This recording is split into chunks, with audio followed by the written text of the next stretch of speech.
I loved, my classmates. I loved the experience with the university choir, all the traveling we did around the world. It exposed me to so much.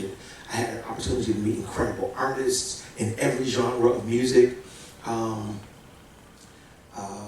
It opened so many doors for me in the career that I chose. Although the curriculum is very classically based, and I knew that I had no desire to be a classical artist, although the idiom was good for me to prepare for gospel music.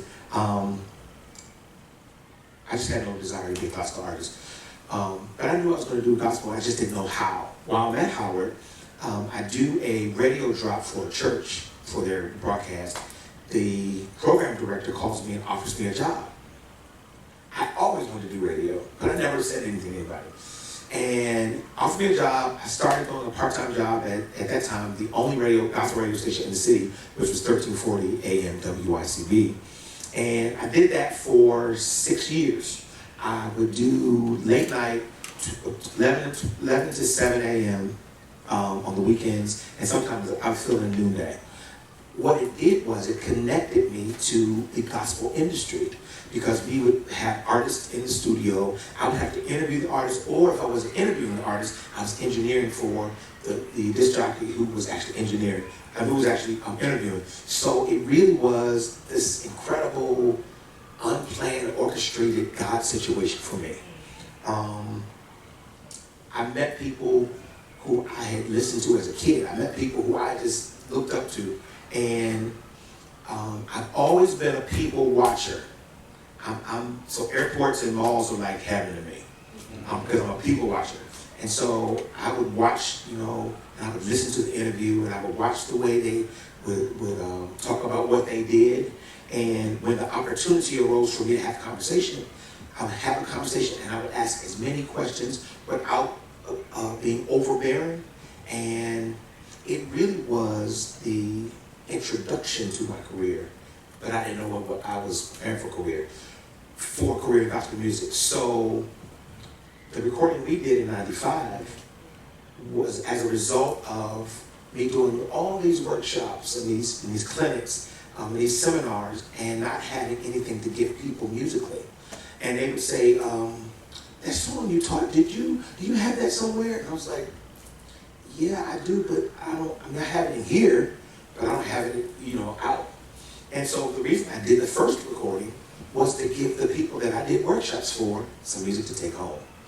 I had no clue that it was going to be the open, like the snowball that started the ball to roll. I had no clue as it being that. By this time, '95, Heaven 1580 is here. So it was the first gospel station that we had in the area. So YCB and 1580 were the stations. I had relationships and rapport with both of these stations because I used to be a radio announcer. And so it was, at that time, it was really easy to get my material on the radio because I had relationships. And it just started like really happening. In '94, when I was at Howard, let me back up. When I was at Howard, I met a guy, a legendary gospel artist named Vails. Donald Vails was the Kirk Franklin of the day. He had moved here from Detroit to finish a music degree at Howard University, and he worked at the Ebenezer Church out in Fort Washington, and just built this tremendous music program. And he gave me the opportunity to come to his community choir. Every choir that this man created, it was a different group of people. It just was a mass of people everywhere. It was just a mob of people. So he gave me the opportunity to come and teach his choir. And I thought I was actually coming to teach a song, and I was out. And at the end of the rehearsal, he says, "Hey guys, I want to introduce you to your new director." And I'm like, man, I said, I can't do this. I haven't had any time to do this. It was the best opportunity for me because Donald was working on a project, one of many, and I had written this song because at that time I didn't know I was a songwriter. I just would like write stuff for my church choir, and I kind of used them as guinea pigs, pretty much. I wouldn't tell them who wrote it. I just kind of watched to see if it took and if it engaged them. Jeffrey LaValley was his MD for that project. And they listened to this song I wrote called Calvary. And they recorded, the first song I ever recorded was with Donald Vails, and it was produced by Jeffrey LaValley. So let me fast forward. Jeffrey LaValley was and is a phenomenal songwriter for gospel music back in the 80s, 90s. In 2012, 2010, I did a CD project called Times of Refreshing. That's wrong. 2008, I did a project called My Destiny. And on that project, I did a song called Revelation 19, Hallelujah, Salvation and Glory. The reason I recorded it is because I wanted to say thank you to a guy who gave me my first recording time. His name is Jeffrey LaValley. He's the author of the song, and he gave me permission to record it. And I wanted him to make some money because, to me, it's an anthem for the church. So everywhere I go, London, Africa, the Caribbean, everybody wants to sing this song.